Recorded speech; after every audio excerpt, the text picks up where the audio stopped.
নমস্কার। আজ রাধা প্রকাশনীর পক্ষ থেকে সকলকে আন্তরিক ধন্যবাদ জানাই। আজ একটা বিশেষ কারণে আমরা একত্রিত হয়েছি শ্যামনগর ব্রহ্মময়ী কালী মন্দির প্রাঙ্গণে। বিশেষ কারণ বলতে আসন্ন আন্তর্জাতিক কলকাতা বইমেলা 2027 উপলক্ষে যে সকল বই আমাদের প্রকাশিত হতে চলেছে তার মধ্যে আজ একটি অন্যতম বই শাশ্বতী সেনগুপ্তের লেখা তন্ত্র কৈলাসের পথে প্রকাশিত হতে চলেছে এই পূর্ণ প্রাঙ্গণে। তো আপনারা জানেন যে মানস সরোবরে কৈলাস পর্বত অবস্থিত, কিন্তু মানস সরোবরের কৈলাস পর্বত ছাড়াও হিমালয়ের আরও 4টি কৈলাস পর্বত রয়েছে। সেই কৈলাসের মধ্যে কেবলমাত্র দৃশ্যমান কৈলাস পর্বত হচ্ছে আদি কৈলাস। সাম্প্রতিক শাশ্বতী সেনগুপ্ত এই আদি কৈলাস ভ্রমণ করেছেন এবং তিনি এই তন্ত্র কৈলাসের পথে বইতে তার সেই অভিজ্ঞতাকে লিপিবদ্ধ করেছেন। শুধুমাত্র এই তন্ত্র কৈলাস পথে বইটির নামকরণ থেকেই আপনারা বুঝতে পারছেন এই বই শুধুমাত্র ভ্রমণ কাহিনী নয়, এখানে রয়েছে আধ্যাত্মিকতার উপলব্ধি, রয়েছে দিব্য উপলব্ধি এবং আত্মজাগরণের কথা।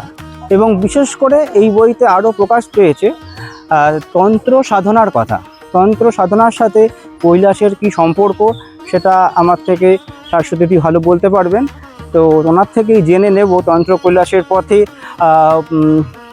বইতে উনি তন্ত্র সম্বন্ধে কী ধরনের কথা বলেছেন।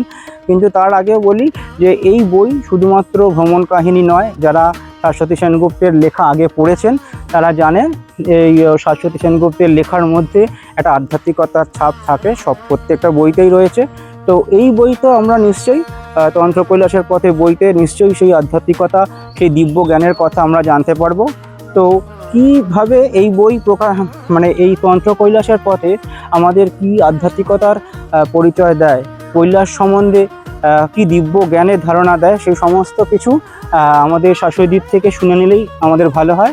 তো আমাদের মধ্যে আজকে আছেন শাশ্বতী দিদি। নমস্কার।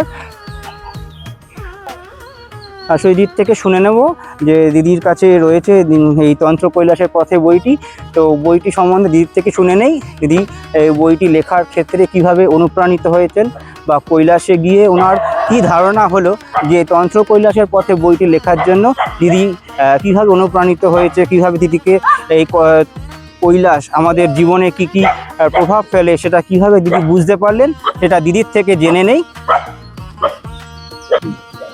নমঃ শিবায়।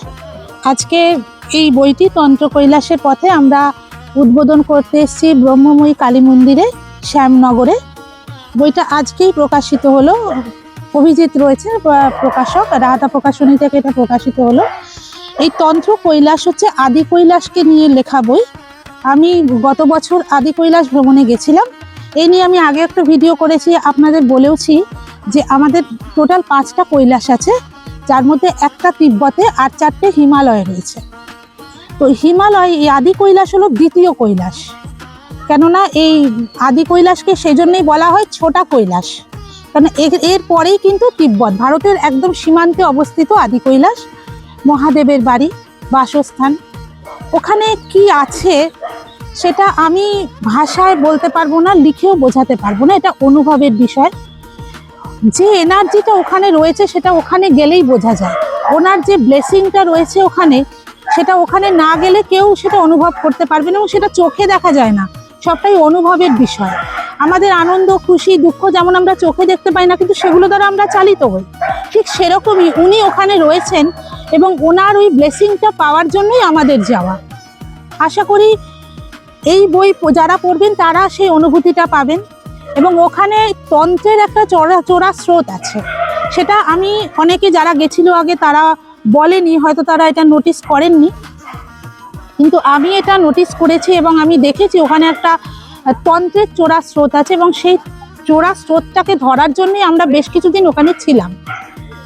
তো সেই তার উপরেই লেখা আবার তন্ত্র কৈলাসের পথে, নইলে শুধু কৈলাস দেওয়া যেত। কিন্তু কৈলাস মানে কিন্তু তন্ত্র, মানে শিব মানে কিন্তু তন্ত্র। এবার সেটা কি ধরনের তন্ত্র, কেমন তন্ত্র, এগুলো সেটা না গেলে বোঝা যাবে না। বা আমি যেহেতু জ্যোতিষ করি, আমি তন্ত্রটা বুঝি, তাই সেখানে গিয়ে আমি বুঝেছি যে তন্ত্রটা কি জিনিস। তো আশা করি আপনারা আমার সঙ্গে এবারেও থাকবেন, এই বইটি আপনারা কিনবেন এবং যারা শিবকে ভালোবাসেন, যারা তন্ত্রকে ভালোবাসেন, তারা নিশ্চয়ই আদি তন্ত্র কৈলাসের পথে বইটি পড়বেন এবং আপনারা আমার বই পড়েন এবং সে ফিডব্যাকও আমি পাই। আমি এবং অভিজিৎ দুজনেই অনেক আশা করে বইটা তৈরি করেছি আর কি। যাই হোক, মহাদেবের প্রীতি কামনা করি, আপনাদেরও সহযোগিতা কামনা করি। নমঃ শিবায়।